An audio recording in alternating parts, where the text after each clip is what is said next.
Hello, my fellow readers. My name is Greg, and this is Ghost Readers in the Sky. I'm here today to talk about a great work of fiction that has an intense rivalry, brother pitted against brother, pushing each other to the very limits. And this book has been gathering dust on our shelves for over a century. Today, we're going to explore The Master of Ballantrae by Robert Louis Stevenson. To put this in the right context within Stevenson's writings, The Master of Ballantrae was published after what I consider Stevenson's major works, the works that everybody knows about. So after Treasure Island, which came out in 1883, his book of poetry, A Child's Garden of Verses, came out in 1885, and in 1886, both Kidnapped and The Strange Case of Dr. Jekyll and Mr. Hyde were published. Ballantrae came out in 1889. This is a story of two brothers who are fighting over everything, over land and titles and inheritance and women and honor. Pretty much everything you could think of that brothers can fight over, they were doing. Of course, this comes in a long literary tradition of brother against brother, certainly going back into stories from the Bible, Cain and Abel, Jacob and Esau,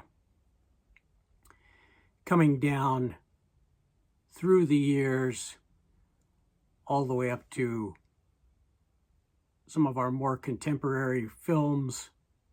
Think about Thor and Loki. The brothers pitted against each other. Brothers who want the exact same things and will do pretty much anything to get them. That's the backdrop of this novel. With that basic plot, we mix in unreliable narrators, shifting perspectives, complex character personalities, and it makes for a wonderfully engaging novel. This is another novel of historical fiction, set again starting in 1745, the year of Bonnie Prince Charlie leading the Jacobite rebellion and being defeated at Culloden. The family of Dury, there are two sons, James and Henry. James is the titular character, the Master of Ballantrae. The family decides, really at the encouragement of their father, Lord Dury, that they should split their loyalties, at least on the outside, externally facing, so that no matter who wins in this battle, in this fight, they have somebody on the winning side. So one son is going to go join Bonnie Prince Charlie and fight with the rebels, with the Jacobites. The other is going to stay home but communicate with King George and other English royalty and nobles. So they will be a foot in each world Now, it seems like James, the Master of Ballantrae, he is the elder son, so you would think he should stay home, but he really wants to go and fight with Bonnie Prince Charlie. He is convinced that this is the right cause. Henry, the younger son, he is also willing to go and fight with Bonnie Prince Charlie, and he feels like that's his place, that his brother's place is at home. And this is when the troubles really begin. They had some squabbles that are referred to as they were younger, but this is where things change. They decide, I'm going to show you an illustration from my copy of the Master of Ballantrae. They decide to flip a coin to decide who will go with Bonnie Prince Charlie and who will stay home. They have a cousin who lives with them, a woman who is, I don't know if she's officially betrothed to James, but they certainly are close and preparing to marry. And the way the coin toss goes, James is the one who goes with Bonnie Prince Charlie. And she is livid because she wanted him to stay with her to court King George and the English nobility. Instead, she's stuck with Henry.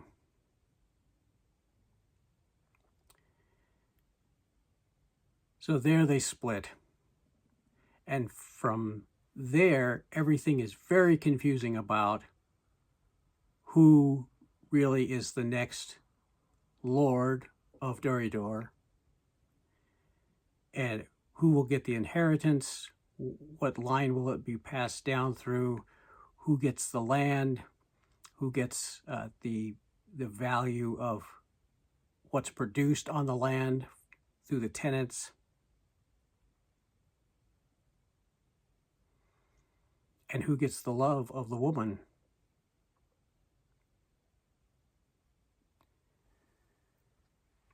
Some of this fighting amongst brothers, especially over the love of a woman, Stevenson had explored in Kidnapped. So you remember David Balfour's father, who passes away, and that's why David is leaving his hometown and going over toward Edinburgh to meet his uncle, his father's brother, Uncle Ebenezer.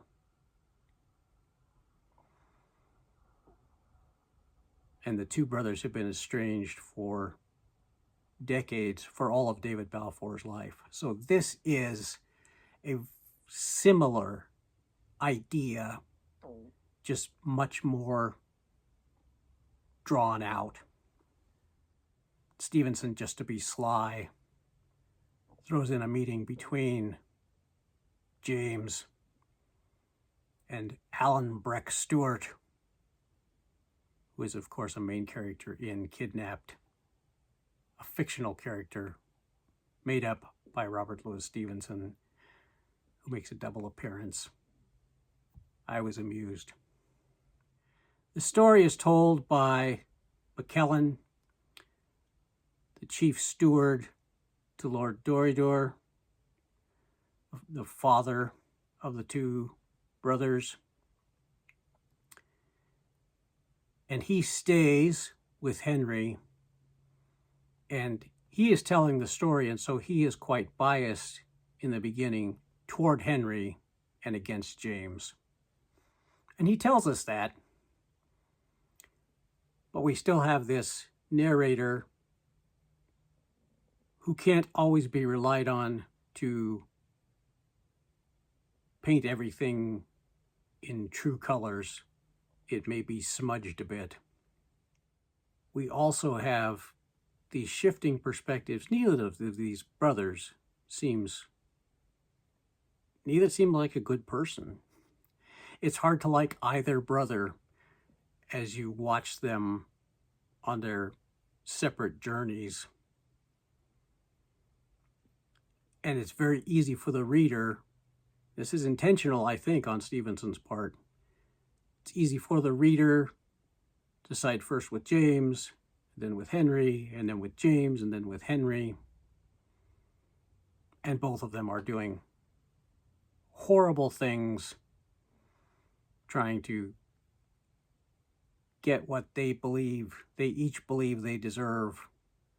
So Henry stays home, gets married, has a son, Alexander, and an older daughter. While James, after Culloden, ends up escaping Scotland by going to America on a ship that is boarded by pirates, led by Edward Teach. So we get some actual historical characters mixed in, including Bonnie Prince Charlie. Historical characters mixed in with the fictional world. And he goes to America, and he goes to France, and a bunch of other places. And he's always writing for money, writing back to his father, to his brother, saying, I need my money. And because at least some of the money does belong to him, Henry continues to send James money. That will be a big cause of difficulties as the book progresses. And I'm going to stop there because I think we've laid out the groundwork for what's going to happen when James returns home to Doorador.